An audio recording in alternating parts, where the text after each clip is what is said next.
আজকে আমি আপনাদেরকে জানাবো জিএসএম কি এবং কেন একজন পোশাক বিক্রেতার এটা জানা প্রয়োজন।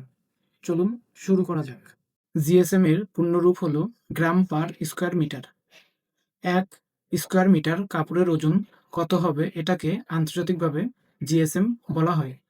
আপনারা গোল আকৃতির যে মেশিনটি দেখতে পাচ্ছেন এটিকে জিএসএম কাটার বলা হয়। এই কাটারের মাধ্যমে টি-শার্ট, পোলো শার্ট অথবা ফেব্রিকের রোল থেকে একটি স্যাম্পল সংগ্রহ করা হয়। এই স্যাম্পল সরাসরি ডিজিটাল স্কেলের মাধ্যমে ওজন করে জিএসএম বের করা হয়। একজন খুচরা ব্যবসায়ীর অবশ্যই জিএসএম সম্পর্কে ধারণা থাকতে হবে, কারণ জিএসএম এর উপর কাপড়ের অথবা পোশাকের কোয়ালিটি প্রাইস নির্ভর করে। কাপড়ের জিএসএম যত ভালো হবে কাপড়ের কোয়ালিটি তত ভালো হবে, এবং জিএসএম যত বেশি হবে কাপড়ের প্রাইস তত বেশি। এবং আমাদের দেশের ঋতুভেদে বিভিন্ন জিএসএম ব্যবহার করা হয়। যেমন শীতকালে বেশি জিএসএম এর যেমন 250 থেকে 400 জিএসএম সোয়েটশার্ট অথবা হুডির জন্য, এবং গরমের সময় 150 থেকে 180 টি-শার্টের জন্য ব্যবহার করা হয়, এবং পোলো শার্টের জন্য 180 থেকে 220 জিএসএম সাধারণত ব্যবহার করা হয়।